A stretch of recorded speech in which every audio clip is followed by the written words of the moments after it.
औज़ुबिल्लाहि मिनश्शैतानिर्रजीम बिस्मिल्लाहिर्रहमानिर्रहीम। अस्सलाम वालेकुम नाज़रीन, मैं खलक नाज आईना टीवी के साथ आपकी पेश खिदमत है। आज मेरी तरफ से आप सब लोगों को और इवन के तमाम पाकिस्तानी भाइयों को, बहनों को और माओं को मेरी तरफ से 14 अगस्त और पाकिस्तान की 75वीं यौम आज़ादी मुबारक हो। आज मैं आपको अफगानिस्तान की बमाए नक्शे और उन इदारियों को जो ये साबित कर रहा है कि एक्चुअल पोजीशन इस वक्त अफगानिस्तान में क्या चल रही है, वो मैं आपके सामने पेश करूंगा। और सबसे पहले मैं आपको ये बताता चलूं कि इस्माइल खान वो शख्स है जो कि पहले तो जब तालिबान गवर्नमेंट थी 9/11 से पहले उसमें भी ये कमांडर रह चुका है तालिबान की तरफ से। लेकिन जब अमेरिका ने इसके अफगानिस्तान पर हमला किया तो उस वक्त ये चालबाज आदमी जो है, इस आदमी ने अफगानिस्तान गवर्नमेंट के साथ मिलकर तालिबान के खिलाफ लड़ना शुरू किया और गवर्नमेंट की साइड पे आ गया। और यहाँ भी गवर्नमेंट ने इसको कमांडर की हैसियत से नवाजा और कमांडर बना दिया। और जब कमांडर बना दिया गया तो अब ये पोजीशन है कि तालिबान ने अफगान कमांडर इस्माइल खान, जो कि हेरात का कमांडर था, ये इसको द लाइन ऑफ हेरात भी कहा जाता था। द लाइन ऑफ हेरात, आप अंदाजा करें कि हेरात में इस बंदे का कितना कंट्रोल होगा। इस आदमी को तालिबान ने गिरफ्तार कर लिया है और एक हफ्ते में कहा जा रहा है कि 18 सूबाई दारुल हुकूमत अफगान तालिबान के हाथ आ चुके हैं। हेरात मुल्क, अब हेरात की मैं बात करूं तो हेरात मुल्क का तीसरा बड़ा मशहूर शहर, और इस पर जुमेरात को ये शहर जो है जुमेरात को कब्जे में आ गया था, जो ईरान की सरहद के साथ मुतसिल है। ये अफगान कमांडर इस्माइल खान ने क्या किया? इस्माइल खान ने ये किया कि अपने जो मलेशिया थी, जो उसके अपने बॉडीगार्ड थे, अपने इलाके के जो लोग थे, उन पर मुश्तमिल एक फोर्स बनाए और तालिबान के खिलाफ लड़े। और कहा जाता है कि इस इलाके में बहुत देर तक, कई हफ्तों तक ये जंग जारी रही और फिर जाकर ये शख्स जो है सरेंडर हुआ और तालिबान के आगे इसने हथियार डाले। अब इसकी तस्वीर भी आप मुलाहिजा कीजिएगा और इसके कमांडरों की इसके जो मलेशिया थी इनकी तस्वीर भी मुलाहिजा कीजिएगा, जो कि इसके घर के बाहर खड़े हैं। अच्छा, अब मैं अल जजीरा ने जो खबर दी है वो आपको पढ़कर हूबहू एक्चुअल पोजीशन में आपको बताता हूँ। इन 3 months the Taliban has more than doubled its territory, and in the last several days it has taken 18 provincial capitals. Taliban has taken control of Kalat, Terankot, Pul-e-Alam, Firozkoh, Kilaino and Lashkar-Gah, raising, और इसके बाद क्या किया? और raising the number of captured Afghan provincial Capitals, उनको ये 18 तक ले गया, लेकिन 17 तक ले गया, लेकिन है 18। और इसके बाद जो हुआ वो तालिबान, अब मैं आपको डेट वाइज, अब चूंकि मैंने जो पिछली वीला की थी उसमें एक हफ्ता गुजर गया है, अब मैं आपको वो हकीकत बता रहा हूं जो कि एक्चुअल पोजीशन थी।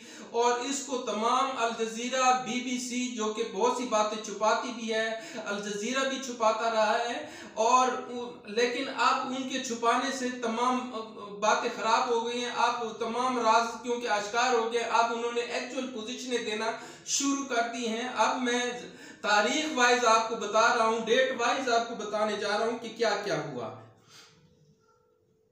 4 मई 2021 को तालिबान ने हिलमंद और 6 दूसरे सूबों पर हमला किया। 4 मई को हिलमंद और 6 दूसरे सूबों पर हमला किया। मेरी आप वीलॉग देखें 4 मई की, उस वक्त मैंने आपको बता दिया था कि हिलमंद पर भी कब्जा हो चुका है और और बाकी दूसरे सूबों पर भी हो चुके हैं। लेकिन एक जंगी स्ट्रेटजी जो आप मुख्तलिफ कमांडर्स अपनाते हैं, इसी तरह जो कि मौलवी उमर का, जो कि तालिबान कमांडर शहीद मौलवी उमर का जो बेटा है, इस वक्त जो तालिबान कमांडर है और फौज की सरपरस्ती कर रहा है, उसके स्ट्रेटजी के मुताबिक जब फौज हमला आवर होती है तो वो बैक कर लेते हैं, वो पीछे पसपाई इख्तियार कर लेते हैं, ताकि वो जो फौज जो पहले थी जिससे हथला लिया हुआ था उसकी जगह दूसरी फौज आ जाए, ताकि उनसे भी असला लिया जाए। इस वजह से ये कंट्रोल जो है, ये चाल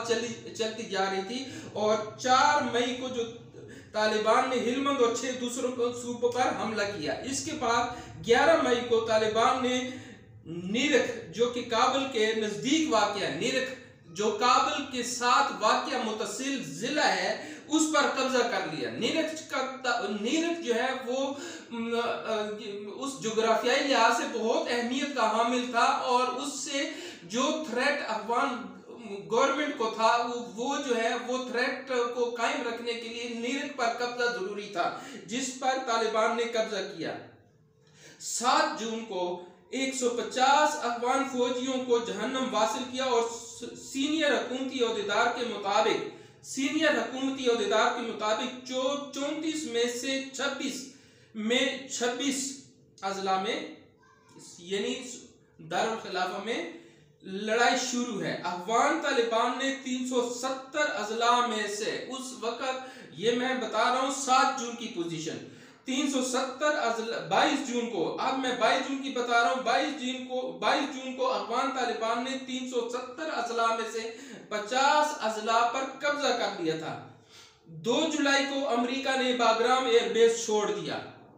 2 जुलाई को बागराम एयरबेस छोड़ दिया, और जब 2 जुलाई को छोड़ा तो 21 जुलाई को तालिबान ने 370 अजला में से आधे अजला पर कब्जा कर लिया। इसी तरह 6 अगस्त को जुनूब में तालिबान ने ज़रंज और कंदोज दूसरे सूबों पर कब्जा किया। अब तालिबान ने 34 दारुल हुकूमतों में से 18 पर मुकम्मल कब्जा कर लिया। तालिबान ने ज़रंज के सूबे निमरोज पर भी कब्जा कर लिया।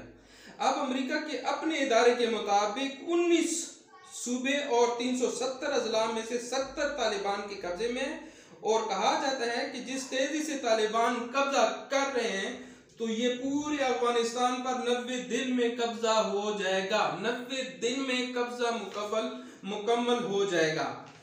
जिला फर्राह में अफगान तालिबान ने अब गश्त शुरू कर दिया है। जिला फर्राह, बाद में आपको मैं इस जिला फर्राह की तमाम तफसील भी बताऊंगा।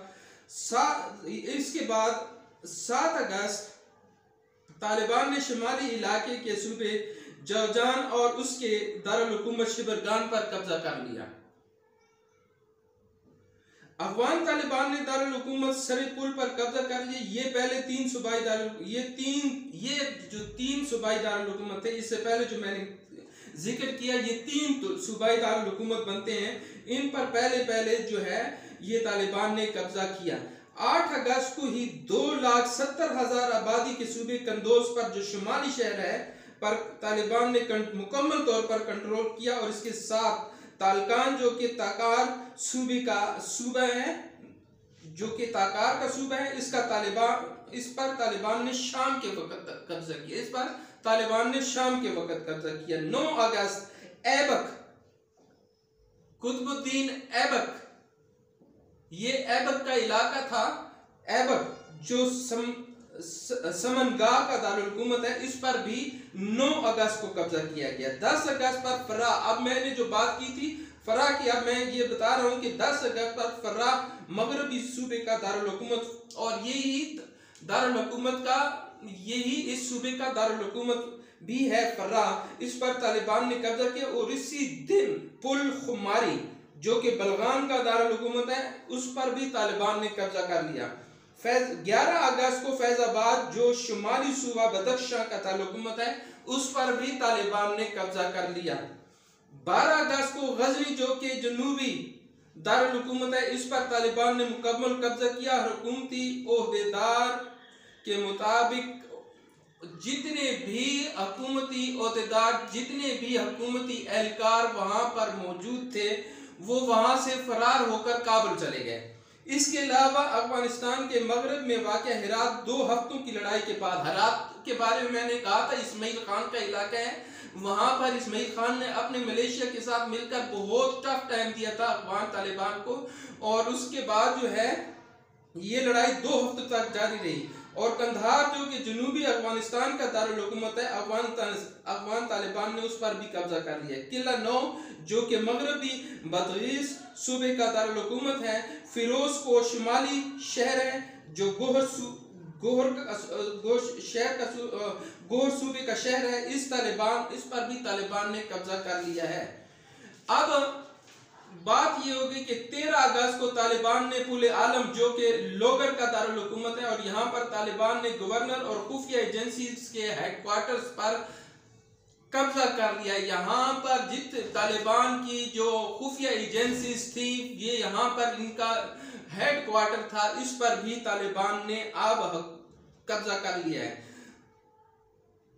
अच्छा, अब इसके बाद तालिबान ने जनूबी अफगान सूबे का दारुल हुकूमत, इस पर भी मुकम्मल तौर पर कंट्रोल हासिल कर लिया। 13 अगस्त को कलार जो कि जाबुल का दारुल हुकूमत है, अफगानिस्तान के जनूबी सूबे का 18वां शहर है, जिस पर तालिबान ने कब्जा कर लिया है। CIA के मुताबिक, अब मैं वो बात करने जा रहा हूं जो आज की लेटेस्ट खबर है, वो ये है कि अमेरिकन CIA ने खबरदार कर दिया है कि तालिबान ने काबुल पर घेराव कर लिया है। पहले वो 90 दिन बता रहे थे, अब जो आज की खबर है और जिस तेजी के साथ तालिबान कब्जा करते जा रहे थे, इसके मुताबिक CIA के मुताबिक तालिबान ने काबुल का घेराव कर लिया है, और अगले 19 घंटों के दौरान, अब 90 दिन से बाद 19 घंटों तक आ गई है, 19 घंटे के अंदर जो काबुल है वो खतरे में है कि काबुल पर मुकम्मल तौर पर तालिबान का कब्जा हो जाएगा, और उसके फतह होने का खदशा जाहिर कर दिया है। अब वहां से जो है वो गैर मुल्की हैं, चाहे वो हिंदू हैं, हिंदुस्तानी हैं, चाहे वो रा के एजेंट हैं, चाहे वो जिस मुल्क के भी बाशिंदे हैं, वहां से अब अपने अपने मुल्क की तरफ फरार हो रहे हैं, उड़ाने भर रहे हैं, जहाज पे जहाज जा रहे हैं। और इसी के दौरान जो है तालिबान अफगान हुकूमत में अशरफ गनी ने भी ऐलान किया है कि हम इकट्ठे हो रहे हैं, मैं चाहता हूं कि इकट्ठे होकर तालिबान को रेजिस्टेंस दी जाए और उनको पीछे धकेला जाए। और इसके लिए उसने तरीकाकार ये इख्तियार किया है कि आम शहरियों को असला दिया जा रहा है। आम शहरियों को असला क्यों दिया जा रहा है? आम शहरियों को ये कहा जा रहा है कि अगर तालिबान ने कब्जा कर लिया, हमने तो बड़ी रेजिस्टेंस दी, हम अगर तालिबान ने कब्जा कर लिया तो ये याद रखो जो तुम्हारे धूम धड़के और तुम्हारी जो महफिलें और जो तुम्हारे क्लब चलते थे वो फिर नहीं चलेंगे। अगर तुम ये नहीं चाहते कि तालिबान आए तो आओ ये असला हम देते हैं, तुम तालिबान के खिलाफ लड़ो। अब बात यहाँ तक पहुंच गई है कि जिस सूबे में जो लोग नहीं चाहते थे, जो लोग नहीं चाहते थे, सलामती कौंसिल और अक़वाम मुत्तहिदा तो ये इल्ज़ाम लगा रही है ना कि तालिबान जो है वो जंगी जराइम की मुर्तकिब हो रही है, लेकिन वो इस चीज़ को भूल गया कि B-52 हथियारों से और जंगी लड़ाका हथियारों से, गनशिप हेलीकॉप्टरों से जो बमबारी अमेरिका ने अफगानिस्तान, ये मुआहिदा होने के बाद की बात है, तालिबान के साथ जो मुआहिदा हुआ था ना, उसको मुआहिदे को पहल जो है इन्होंने अशरफ गनी के कहने पे तोड़ा, अमेरिका ने तोड़ा। और B-52 हथियारों की मदद से जो कंधार, हिराक और इन इलाकों में इन्होंने, और लश्करगाह में जो इन्होंने तबाही मचाई थी, और बड़े बड़े हॉस्पिटल और कई बड़ी बड़ी इमारतें, मैंने आपको कहा था ना कि इनका मकसद वो इंफ्रास्ट्रक्चर तबाह करना है जो कि वो तैयार करके गए हैं, जो अमेरिकन डॉलर्स, कई मिलियन ट्रिलियन डॉलर्स लगाकर अमेरिका और भारत और इंडिया और ये दूसरे ममालिक जिन्होंने यहाँ पर सरमायाकारी की थी, उस इंफ्रास्ट्रक्चर को तबाह करने के लिए उन्होंने बमबारी की थी। और इस बमबारी के नतीजे में जितने भी लोकल अफगानी अवाम जो शहीद हुए हैं, जो मारे गए हैं, उसका हिसाब नहीं दे रहे कि ये बमबारी किस हिसाब में थी। इसको सलामती कौंसिल जो है वो बैकअप दे रही है, सलामती कौंसिल इसको बैकअप दे रही है, इसको अक़वाम मुत्तहिदा बैकअप दे रही है। ये अक़वाम मुत्तहिदा और सलामती कौंसिल की अपनी पॉलिसी है। जो अमेरिका करता है वो जुर्म में, जंगी जराइम में नहीं है। जो अफ़गान तालिबान अपनी मुल्क की आज़ादी और इस्लामी रियासत कायम करने के लिए इक़दाम उठाती है तो वो जो है वो इंसानी हकूक की खिलाफ वर्जी में आ जाती है और ये जंगी जराइम में भी शामिल हो जाती है। लिहाजा इस चीज को देखना है। और बहुत से ममालिक जो दो, चाइना और रशिया ने तो अभी से मेरा ख्याल, जितनी मेरी इतलात है उसके मुताबिक अफगानिस्तान में तालिबान की हुकूमत को भी तस्लीम कर लिया है, क्योंकि रशिया ने शुरू में कहा था कि अगर अब तालिबान 80% पर कब्जा कर लेते हैं, 80% अफगानिस्तान पर कब्जा कर लेते हैं, तो हम ये तस्लीम कर लेंगे कि यहाँ पर तालिबान की हुकूमत है। और वही हो चुका है। और अब अमेरिका भी अमेरिका की CIA भी कह रही है कि अगले 19 घंटे के दौरान काबुल किसी भी वक्त फतह हो सकता है। जो मजीद खबरें आप तक मेरे तक पहुंचेंगी मैं आपके साथ शेयर करता रहूंगा। मेरे लिए दुआ कीजिएगा और इस चैनल को सब्सक्राइब करें ताकि मेरा और आपका राब्ता कायम रहे। दुआओं में याद करें, मैं आपको दुआओं में याद करूंगा। अल्लाह ताला तमाम पाकिस्तान को जिंदा और सलामत रखे। पाकिस्तान जिंदाबाद। अस्सलाम वालेकुम।